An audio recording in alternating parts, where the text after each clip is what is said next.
Alright, page 54. Harry thought this was going a bit far. He had been to school after all, and his marks weren't bad.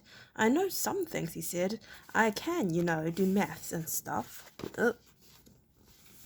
But Hagrid simply waved his hand and said, About our world. I mean, your world, my world, yes. Your parents' world. What world? Hagrid looked as if he was about to explode. Dursley, he boomed. Uncle Vernon, who had gone very pale, whispered something that sounded like Mimblewimble. Hagrid stared wildly at Harry. But you must know about your mum and dad, he said. I mean, they're famous. You're famous. What? My mum and dad weren't famous, were they? You don't know. You don't know. Hagrid ran his fingers through his hair, fixing Harry with a bewildered stare. You don't know that you are? He said finally. Uncle Vernon suddenly found his voice. Stop, he commanded. Stop right there, sir. I'd forbid you to tell the boy anything. A braver man than Vernon Dursley would have quailed under the furious look Hagrid now gave him. When Hagrid spoke, his every syllable trembled with rage. You never told him. Never told him what was in the letter Dumbledore left for him. I was there. I saw Dumbledore leave it, Dursley, and you've kept it from him all these years. Kept what from me? Said Harry eagerly. Stop! I forbid you, yelled Uncle Vernon in a panic. Aunt Petunia gave a gasp of horror. Go boil your hands, both of you, said Hagrid. Harry, you're a wizard. There was silence inside the hut. Only the sea and the whistling wind could be heard. I'm a what? Gasped Harry. A wizard, of course, said Hagrid, sitting back down on the sofa, which groaned and sank even lower. And thumping good un, I'd say, once you've been trained up a bit. With a mum and dad like yours, what else would you be? And I reckon it's about time you read your letter. Harry stretched out his hand at last to take the yellowish envelope, addressed in emerald green to Mr. H. Potter, the floor, hut on the rock, the sea. He pulled out the letter and read, Hogwarts, School of Witchcraft and Wizardry. Headmaster Albus Dumbledore, Order of Merlin First Class, Grand Sork. Chief Warlock, Supreme Mugwump, International Confid of Wizards. Dear Mr. Potter, we are pleased to inform that you have a place at Hogwarts School of Witchcraft and Wizardry. Please find enclosed a list of all necessary books and equipment. Term begins on September the 1st. On 1st of September, we will await you all out by no later than 31st of July. Yours sincerely, Minerva McGonagall, Deputy Headmistress. Questions exploded inside Harry's head like fireworks, and he couldn't decide which to ask first. After a few minutes, he stammered, What does it mean that they await my owl? Galloping gorgons, that... Reminds me, said Hagrid, clapping a hand to his forehead with enough force to knock over a cart horse, and... From yet another pocket inside his overcoat he pulled an owl, a real, live, rather ruffled-looking owl, a long quill, and a roll of parchment. With his tongue between his teeth he scribbled a note which Harry could read upside down. Dear Mr. Dumbledore, given Harry his letter, taking him to buy his things tomorrow. Whatever's... Weather's horrible. Hope you're well, Hagrid. Hagrid rolled up the note, gave it to the owl, which clamped it in its beak, went to the door, and threw the owl out into the storm. Then he came back and sat down as though this was as normal as talking on the telephone. Harry realized his mouth was open and closed it quickly. Where was I? Said Hagrid, but at that moment Uncle Vernon, still ashen-faced and looking very angry, moved into the firelight. He's not going, he said. Hagrid grunted. I like to see a great muggle like yours stop me. Stop him, he said. A what? Said Harry, interested. A muggle, said Hagrid. It's what we call non-magical folk like them. And it's your bad luck. You grew up in a family of these biggest muggles I ever laid eyes on.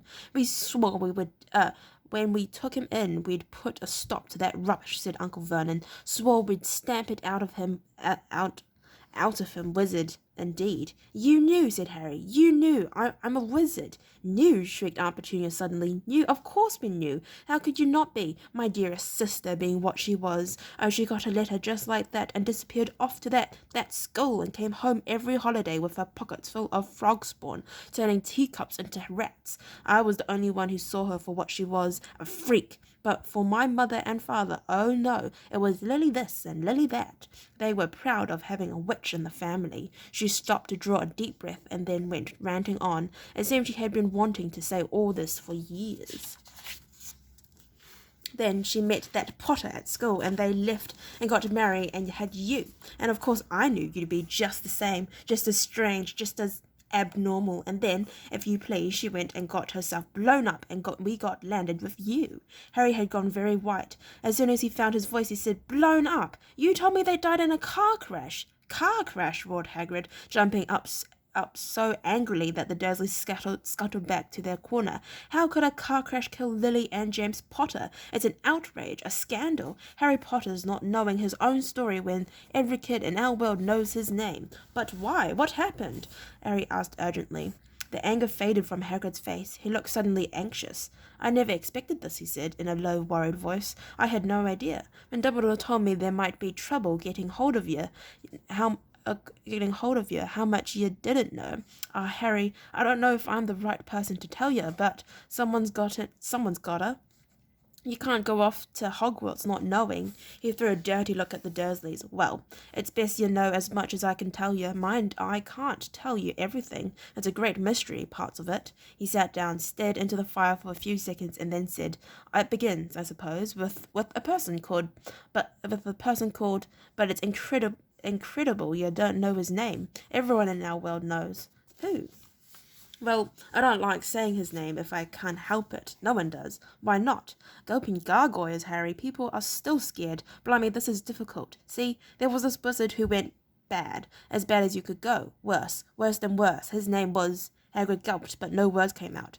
"Could you write it down?" Harry suggested. "Nah, I can't spell it." "All right. Voldemort." Hagrid shuddered. "Don't make me say it again. Anyway, this wizard, about 20 years ago now, started looking for followers. Got him too. Some were afraid. Some just wanted a bit of power, 'cause he was getting himself power. All right. Dark days, Harry. Didn't know who to trust. Didn't dare get friendly with strange wizards or witches.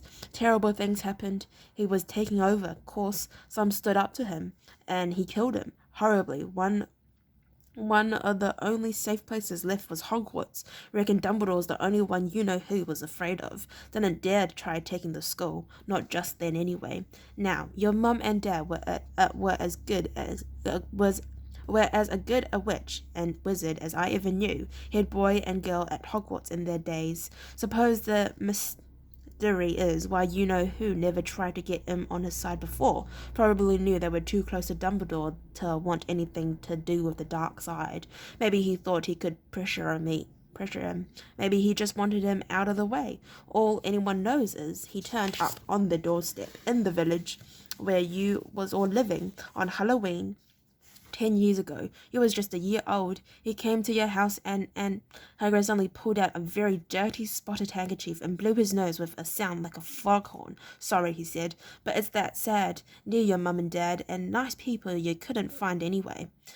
Anyway, you know who killed him. And then, and this is the real mystery of the thing, he tried to kill you too. Wanted her to make a clean job of it, I suppose. Or maybe he just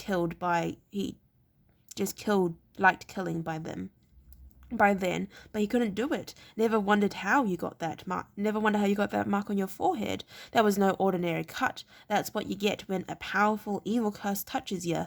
Took care of your mum and dad and your house even, but it didn't work on you, and that's why you're famous, Harry. No one ever lived after he decided to kill him. No one except you, and he killed some of the best witches and wizards of the age. The Mickens, the Bones, the Prerits, and you was only a baby, and you lived. Something very painful was going on in Harry's mind. As Hagrid's story came to a close, he saw again the blinding flash of green light, more clearly than he had ever remembered it before, and he remembered something else. For the first time in his life, a high, cold, cruel laugh. Hagrid was watching him sadly.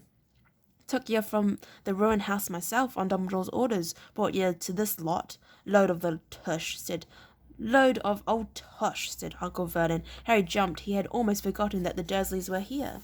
Uncle Vernon certainly seemed to have got back his courage. He was glaring at Hagrid, and his fist was clenched. Now you listen here, boy, he snarled. I accept there's something strange about you. Probably nothing a good beating wouldn't have cured. And as for all this about your parents, well, they were weirdos, no denying it, and the world's better off without them, in my opinion. Asked for all you got. Getting mixed up with these wizarding types, just what I expected. Always knew they'd come to a sticky end. But at that moment, Hagrid leapt from the sofa and drew a battered pink umbrella from inside the coat. Pointing this at Uncle Vernon like a sword, he said, I'm warning you, Dursley. I'm warning you. One more word. In danger of being spread on the end of an umbrella by a bearded giant. Uncle Vernon's courage failed again. He flattened himself against the wall and fell silent. That's better, said Hagrid, breathing heavily and sitting back down on the sofa, which this time sagged right down to the floor. Harry, meanwhile, still had questions to ask, hundreds of them. But what happened to you know who? Good question, Harry. Disappeared, vanished, same night he tried to kill you. Makes it even more famous. That's the biggest mystery, see? He was getting more and more powerful. Why'd he go? Some say he died. Cold swap, in my opinion. Don't know if he had enough human left in him to die. Some say he's still out there, biding his time, but I don't believe it. People who was on his side came back to ours. Some of them came out of kind of trances. Don't reckon they could have done it if he was coming back. Most of us reckon he's still out there somewhere, but lost his powers, too weak to carry on. Cause something about you finished him, Harry. There was something going on that night he hadn't counted on. I don't know what it was. No one does, but something about you stumped him, all right. Hagrid looked at Harry with warmth and respect blazing in his eyes, but Harry, instead of feeling pleased and proud, felt quite sure there had been a horrible mistake. A wizard? Him? How could he possibly be? He spent his life being clouted by Dudley and bullied by Aunt Petunia and Uncle Vernon. If he was really a wizard, why hadn't they been turned into water toads every time they tried to lock him in his cupboard? If he'd once defeated the greatest sorcerer in the world, how could Dudley had always been able to kick him around like a football? Hagrid said quietly, I think you must have made a mistake. I don't think I can be a wizard. To his surprise, Hagrid chuckled. Not a wizard, eh? Nay, never made things happen when you were scared or angry. Harry looked into the fire. Now he came to think about it. Every odd thing that had ever made his aunt and uncle furious with him had happened when Harry, had been upset or angry, chased by Dudley's gang. He had somehow found himself out on their reach, dreading going to school with that ridiculous haircut. He managed to make it grow back, and the very last time Dudley had hit him, hadn't he got his revenge without even realizing he was doing it? Hadn't he set a boa constrictor on him? Harry looked back at Hagrid, smiling, and saw that Hagrid was positively beaming at him. See, said Hagrid, Harry Potter, not a wizard. You wait, you'll be right famous at Hogwarts. But Uncle Vernon wasn't going to give in without a fight. Haven't I told you he's not going, he hissed. He's going to Stonewall High, and he'd be grateful for it. I've read those letters, and he needs all sorts of rubbish, spell books and wands, and if he wants to go, a great muggle like you won't stop him, growled Hagrid. Stop Lily and James Potter's son going to Hogwarts. You're mad. His name's been down ever since he was born. He's off to the finest school of witchcraft and wizardry in the world. 7 years there, and he won't know himself. He'll be with youngsters of his own sort. For a change, and he'll be under the greatest headmaster Hogwarts ever had, Albus Dumbledore. I am not paying for some crackpot old fool to teach him magic tricks, yelled Uncle Vernon. But he had finally gone too far. Hagrid seized his umbrella and whirled it over his head. Never, he thundered, insult Albus Dumbledore in front of me. He brought the umbrella swishing down through the air to point at Dudley. There was a flash of violet light, a sound like a firecracker, a sharp squeal, and next second Dudley was dancing on the spot with his hands clasped over his fat bottom, howling in pain. When he turned his back on them, Harry saw a curly pig's tail poking through a hole in his trousers. Uncle Vernon roared, pulled Aunt Pulling Aunt Petunia and Dudley into the other room, he cast one last terrified look at Hagrid and slammed the door behind them. Hagrid looked down at his umbrella and stroked his beard. "Shouldn't lose the temper," he said ruefully, "but it didn't work anyway. Meant to turn him into a pig, but I suppose he was so much like a pig anyway, there wasn't much left to do." He cast a sideways look at Harry under his bushy eyebrows. Be grateful if you didn't mention that to anyone at Hogwarts," he said. "I'm not supposed to do magic, strictly speaking. I was allowed to do a bit to follow you and get your letter to you and stuff. One of the reasons I was keen to take on the job." "Why aren't you supposed to do magic?" asked Harry. I'm just going to finish this bit. "Oh, well, I was at Hogwarts myself, but I got expelled to tell you the truth. In my 3rd year, they snapped my wand in half and everything, but Dumbledore let me stay on as groundskeeper. Great man, Dumbledore." "Why were you expelled?" "It's getting late, and we've got lots to do tomorrow," said Hagrid loudly. "Gotta get up to town. Get all your books and stuff." He took off his thick black coat and threw it to Harry. "You can kip under that," he said. "Don't mind if it wriggles a bit. I think I still got a couple of dormice in one of the pockets." Alright, I'd like to thank you very much for listening to read up to page 65. If you'd like to listen to read page 66, then please stay posted and hopefully I'll see you next time. Bye bye.